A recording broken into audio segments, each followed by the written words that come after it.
do curso de Logística. Iremos, então, dar continuidade à nossa disciplina de Estatística com a unidade 3. Iremos ver os conceitos importantes de assimetria, curtose e distribuição normal. Para você, o que é assimetria? Iremos, então, enfatizar esse conceito muito importante dentro dos estudos de estatística. Assimetria, que também pode ser denominada de medida de enviesamento, indicam o grau de deformação de uma curva de frequência.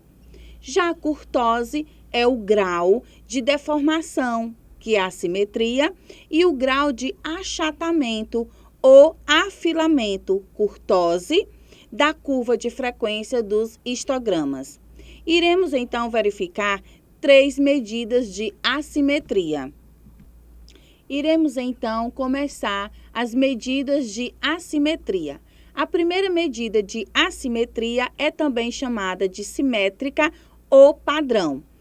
Quando a curva tem um formato de sino, ela é bem simétrica em relação ao eixo, que é determinado pela média.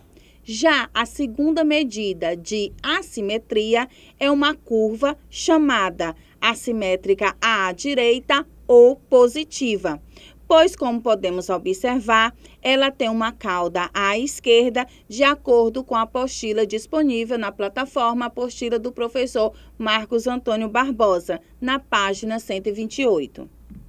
A terceira medida de assimetria é denominada de curva à esquerda ou negativa. Ela tem uma cauda no sentido da direita. A partir de agora, nós iremos ver o coeficiente de assimetria. Para verificar se uma curva é simétrica ou assimétrica, positiva ou negativa, não precisamos ficar desenhando o polígono. Fazemos uso do ensino da matemática, dos cálculos matemáticos, utilizando equações que determinam qual o formato da curva.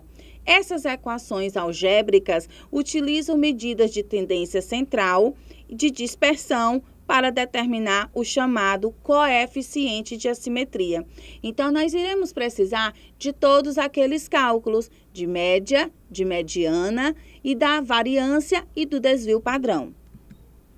Coeficiente de assimetria. De acordo com o slide, vocês estão percebendo que nós temos 2 cálculos, 2 fórmulas para o coeficiente de Pearson, como está escrito aí no slide. Verificamos, então, que nós temos SK, que é a simbologia para esse coeficiente, x menos M0 dividido pelo desvio padrão. Nós temos também SK é igual a 3 vezes x menos a mediana dividido pelo desvio padrão. Quando o SK é igual a 0, nós temos uma distribuição simétrica, ou seja, ela é normal. Se o SK é maior do que 0 ou positivo, nós temos então uma distribuição assimétrica positiva. Porém, se tivermos um SK menor do que 0 ou uma distribuição negativa com valores negativos menores do que 0, a distribuição é dita assimétrica negativa.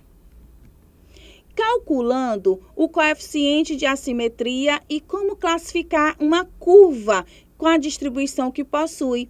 Esse é o slide que apresenta um exemplo com x igual a 6, MD igual a 6 e o DP, que é o desvio padrão, igual a 1. Substituindo na fórmula esses números e dividindo pelo desvio padrão, observamos que o SK é igual a 3 vezes, abre então parênteses, 6 menos 6, dividido por 1, SK é igual a 3 vezes 0, dividido por 1 é igual a 0.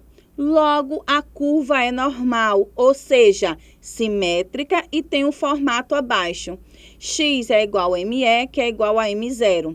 Figura 19.5, curva simétrica. Medida de curtose. Com a medida assimétrica, podemos determinar a medida de curtose por uma fórmula que está aí no slide. Você observa que existem alguns valores.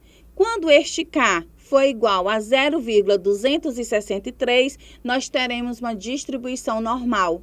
Se esse K for menor do que 0,263, nós teremos uma distribuição alongada. Quando o K for maior do que 0,263, nós temos uma distribuição achatada. Verifique, então, no slide quais são os nomes dados a cada distribuição específica. E, então, chegamos ao conceito de curva da normal. Distribuição normal. A distribuição normal de probabilidade é uma distribuição de comportamento normal, com probabilidade contínua, que é simétrica. A curva que representa a distribuição normal de probabilidade é descrita e tendo o formato de um sino. Também é conhecida como curva de Gauss. Aí você vê o slide apresentando a distribuição normal. Distribuição da normal. Esse tipo de distribuição é importante na inferência estatística. É aquela parte da estatística que trata justamente da interpretação dos dados estatísticos da população ou de uma amostra, de uma parte dessa população. Temos 3 razões. A primeira razão são as medidas produzidas em diversos processos aleatórios. Seguem esse tipo de distribuição. Outra maneira são as probabilidades normais. Podem ser usadas frequentemente com aproximação de outras distribuições. Pode ser binomial ou de Poisson. As distribuições amostrais de estatísticas, como a média, frequentemente seguem a distribuição normal. Ela independe da distribuição da população. E aí, você vê as referências, mais uma vez, nos slides. Você pode também acompanhar todo esse conteúdo na apostila que está na plataforma de acesso a todos os alunos do curso de Logística. E, mais uma vez, eu deixo o meu e-mail para algum contato, alguma dúvida. renatarezendeifp@gmail.com. Estou disponível para vocês, qualquer dúvida. Só peço que vocês vejam todos os exemplos, tanto dos slides como da apostila que está disponível para vocês. Obrigada e até mais.